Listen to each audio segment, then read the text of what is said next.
Welcome to The Rabbit Hole, Politics and Prose, a production of LibertyNation.com, hosted by Mark Angelides. Writers of the past have already given us the insight and strength to understand 2020. There's nothing new under the sun, and all thoughts have been expressed before. We stand on the shoulders of our ancestors, yet do not look to them as often as we should to unravel the torment of the modern world. You see, we may feel our time is one of uniqueness and unprecedented troubles, but the reality is a stark contrast. And as ever, the writers, the poets, and the playwrights of the past have the words to express our contemporary circumstance in a way that the contemporary artists appear unable. This has been a year in which our governments have inculcated fear. They have sought to make us cower in our homes.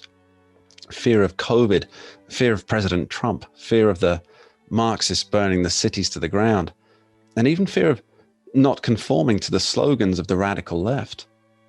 It is the signature that will define 2020 and has already been so important for us to continue our lives in bravery. With this in mind, perhaps we can examine the present human condition through the eyes of those long gone. And to start, who better than the father of history, Herodotus?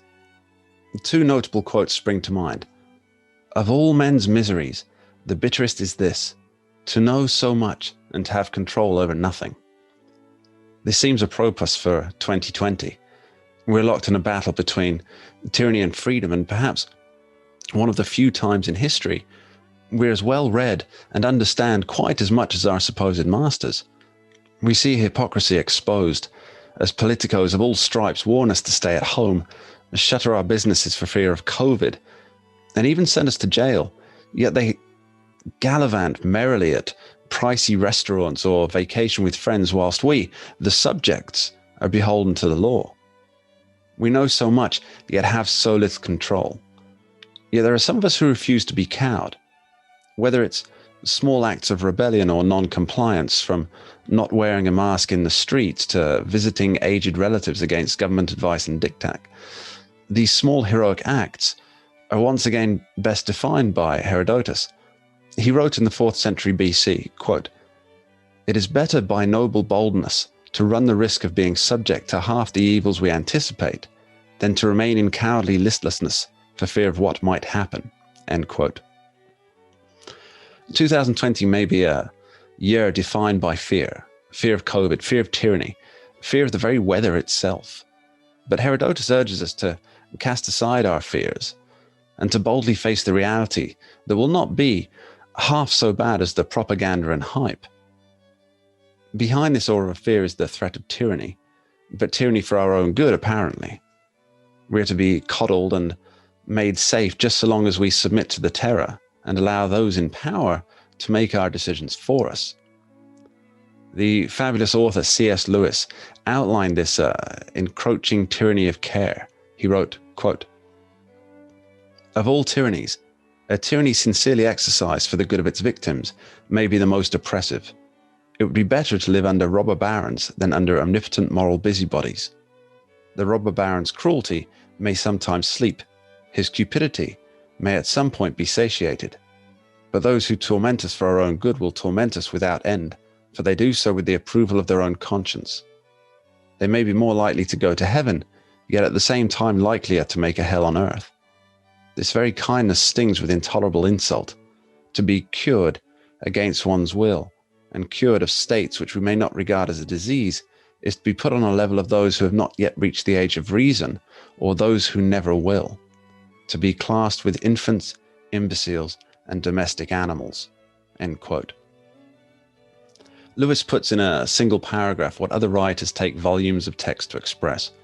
He pinpoints precisely that those who seek control are not always bad souls, but rather ideologues who have forgotten that each man and woman is an individual who has agency and determination. As Aldous Huxley's John the Savage in Brave New World might have said of the multitudinous fears imposed on us from high, I claim them all." Another writer who gets to the heart of the matter in a short time is Emily Dickinson. Her single quatrain poem, A Darting Fear, forces us to examine if it is merely the shadows of night and mind that keep us hooked into a matrix of fear. It goes, a darting fear, a pomp, a tear, a waking on a morn, to find what one waked for inhales the different dawn. But it's not all doom and gloom. Try as they might, the governments and organizations that would see us pacified and afraid often forget that the human spirit is really greater than all can be thrown at it. We're not weak spectators agog at our own world, but living and wonderful beings who have choices. The fifth verse of September 1, 1939 by W.H. Auden, written on the outbreak of World War II, it speaks of desperation and dread, but taken as a single moment, it can be a rallying cry to cast away the imposed shackles of fear and to adopt a blitz spirit in the face of uncertainty. It reads, quote, "Faces along the bar cling to their average day. The lights must never go out. The music must always play. All the conventions conspire to make this fort assume the furniture of home, lest we should see where we are, lost in a haunted wood, children afraid of the night, who have never been happy or good." End quote. And this is where we must leave the year 2020 behind. We must forget the fear that has been foisted upon us. Let the music play on, keep the lights burning, and continue to live our lives strongly and bravely against all that is being cast. For a new year is about to begin, and with it, a new hope.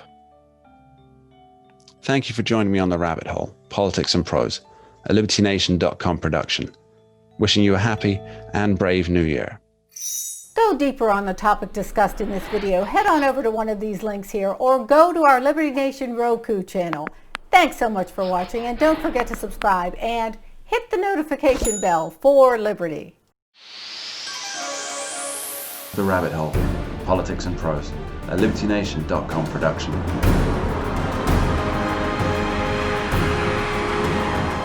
Available at Libsyn, Apple iTunes, Stitcher, on Roku, and other fine podcast providers.